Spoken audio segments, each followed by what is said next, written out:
All right, hello. I am here today to cover our Riveting Layers project.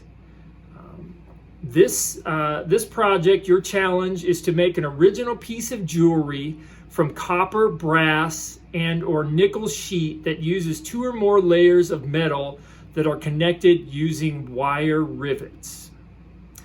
We will be building on the cutting and texturing techniques that have been used previously in the class while adding fastening with rivets.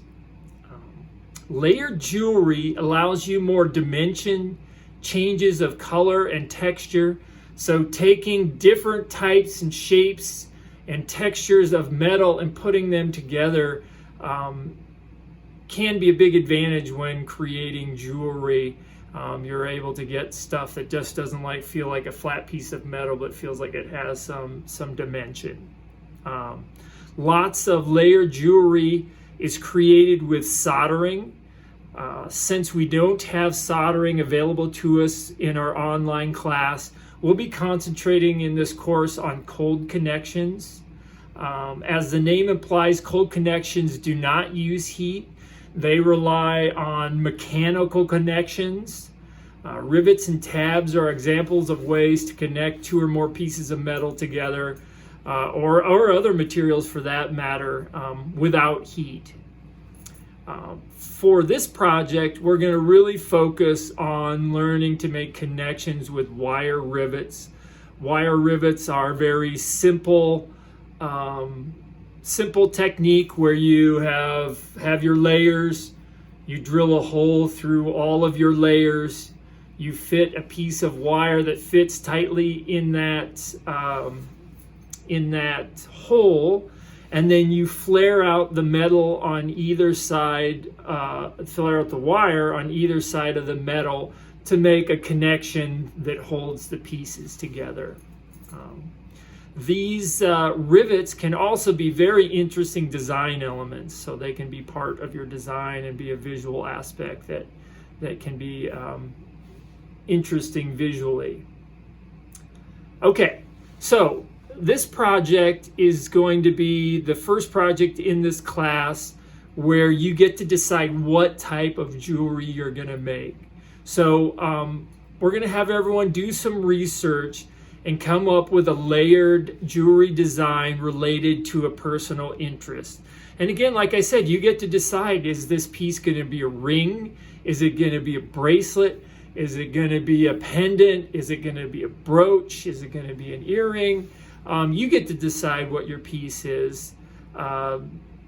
The one major rule is you must include at least 2 layers of metal in your design, and they must be connected using a wire rivet. Nearly any interest or idea could be explored through a piece of jewelry like this. Again, you can make a charm, a bracelet, a pendant, a brooch, earrings, pins. Really think about something you really want to make and then come up with an idea related to that. As we move forward in the class, your final project, you're going to get to really make anything you want to make, and you get to decide on the materials, the processes, and what type of jewelry you're making. This one, we're telling you basically what the materials are and the process is, but you get to decide what type of jewelry you are making. So be creative and make something that's important to you. Okay, so there's a process for this that we've got outlined in Canvas, and I'll just go over it with you first. So the process goes like this. First, research layered and riveted jewelry design. So go online, if you have some jewelry books, look through them and look for layered pieces of jewelry. Pick out some things you think are interesting. Work in your sketchbook to develop some different potential designs. Be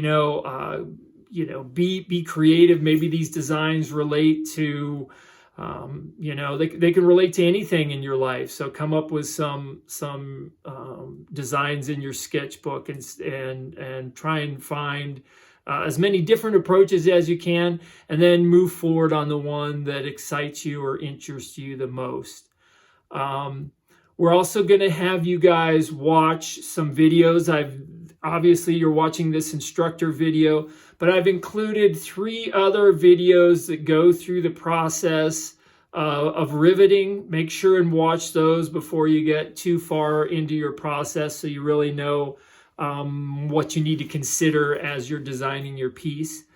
Okay, the third part of our process is to cut the layers of metal with your jewelry saw. So you're going to decide what metal, you're going to decide what shape. Maybe you'll make a template. Maybe you'll make a template out of paper or cardboard and put your piece together in cardboard first.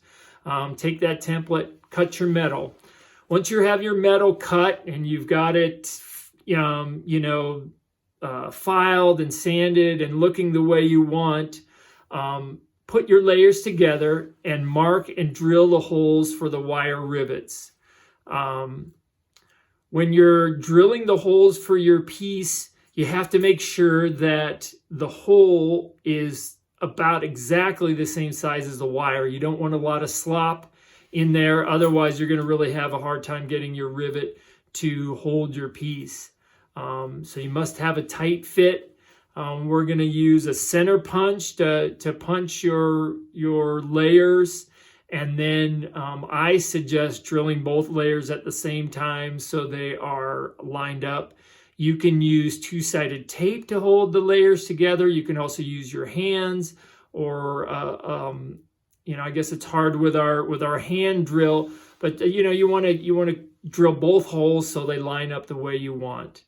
After you have your holes drilled, you want to take both of your pieces and remove the burrs off of the metal. So a little burr is created when you drill through a piece of metal. You want to remove those so you have a tight fit, and so the rivet has the best chance of making a tight connection. Next we're going to prepare and hammer wire rivets using the techniques demonstrated in the videos. Watch those videos. This piece I'm working on right now, you'll notice that I cut the rivet and keep it a bit long. I like to flare out the end of the rivet when I'm making rivets. Here I'm holding it with a pliers and I'm flaring it out. Then I'll put that rivet in the hole with the flared out element on the bottom, and then trim the rivet to maybe a millimeter or 2 longer than the hole. And then you begin to flare out the rivet. So there are special riveting hammers that have a skinny point on the end that you can rivet with. We don't have those in the kit, so we're just using a ball peen hammer. And I'm hitting the edge at an angle and flaring it out and turning the rivet as I work to flare out the rivet.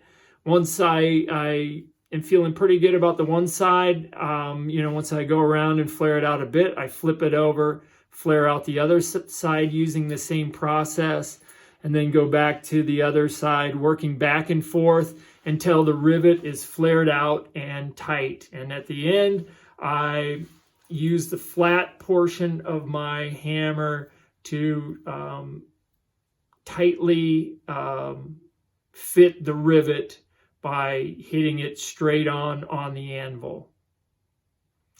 Okay, once you've got the rivets in, then the next point in the process is to finish the surface of your metal. I usually like to do as much of the finishing as I can ahead of time. That's one of the advantages of rivets. You won't necessarily need to mar up your piece. Once your piece is put together, photograph your piece. And as you're working, photograph your piece. We're going to have you guys share your progress in the Module 8, Project number 4, Riveting Layers, Ideas, and Progress discussion. So, as you're working, share how it's going, share your ideas. Once you've completed your project, photograph your completed piece and submit your project to the Module 8, Project number 4, Riveting Layers assignment. And then we're also going to submit photographs of your piece as well as discuss your piece in the Module 9, Project number 4, Riveting Layers Critique discussion. All right, so that's our process for the riveting layers. Again, be creative and have fun. Good luck.